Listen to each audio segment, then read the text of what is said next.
بھائی کے سسرال والے سختی سے روایات کی پیروی کرتے تھے. ان کے رواج کے مطابق دلہن بننے کے بعد بیٹی کو کم سے کم 3 ماہ اپنے میکے میں رہنا پڑتا تھا. والد اپنے کاروبار کی طرف سے فکر مند تھے. ان کے لیے اتنے عرصے گاؤں میں رہنا ممکن نہ تھا.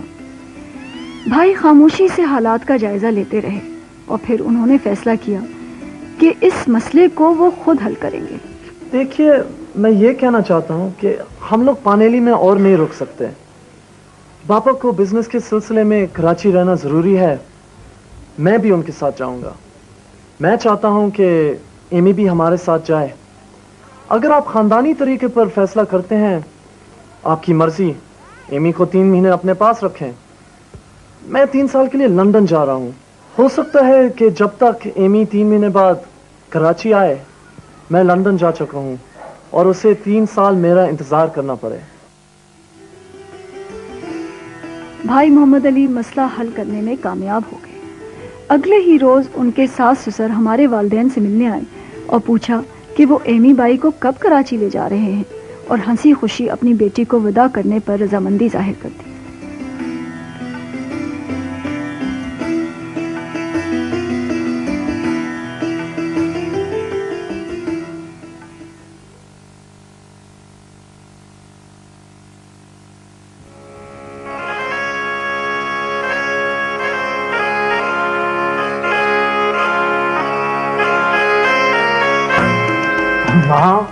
اتنا بڑا گھونگھٹ! بیٹا، یہ ہمارا خاندانی طریقہ ہے کہ بہو سسر کے سامنے گھونگھٹ نکال کے آتی ہے. ماں، اب وہ زمانہ نہیں رہا. جب میں ولایت چلا جاؤں گا تو اس طرح کتنی پریشانی ہوگی. کیوں بیٹا؟ ماں، بہو بھی تو بیٹی ہوتی ہے نا. کیوں نہیں ہوتی؟ جب رحمت بھی مریم بھی ایسے نہیں کرتی تو پھر ایمی. کہتے تو تم ٹھیک ہی ہو بیٹا. چلو نہیں بیٹا، ایسا کرو تم پلو کو ٹھیک سے اپنے سر پہ ڈال لو اچھی طرح سے. شاباش.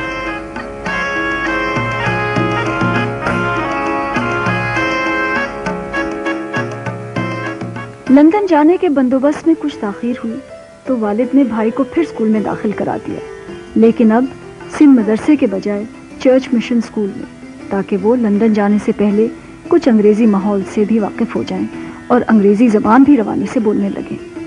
بھائی پڑھائی کے ساتھ ساتھ کاروبار میں بھی والد کا ہاتھ بٹاتے رہے. آخر لندن جانے کے تمام مراحل طے پا گئے اور بھائی کی روانگی کی گھڑی آ گئی. بیٹا محمد علی، میں تم سے ایک پل کے لیے بھی دور نہیں رہنا چاہتی، کیونکہ مجھے یقین ہے کہ تم ولایت جا کر بہت بڑے آدمی بن جاؤ گے.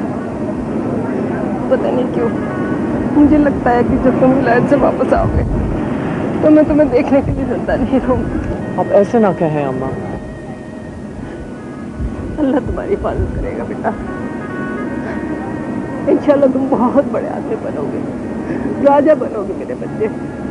مجھے تم پر فخر ہوگا.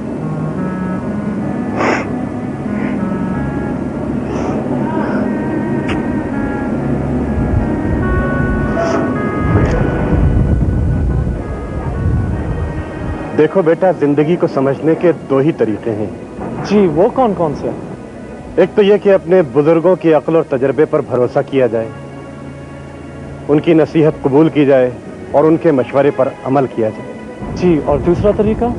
دوسرا طریقہ یہ ہے بیٹا کہ زمانے کی ٹھوکروں سے سبق حاصل کرو اور اپنا راستہ خود بناؤ. جی، میں سمجھ گیا، لیکن میں دونوں طریقوں کو ملا کر زندگی کو سمجھنے کی کوشش کروں گا. بیٹا، اللہ تمہیں اپنی امان میں رکھے. خدا حافظ.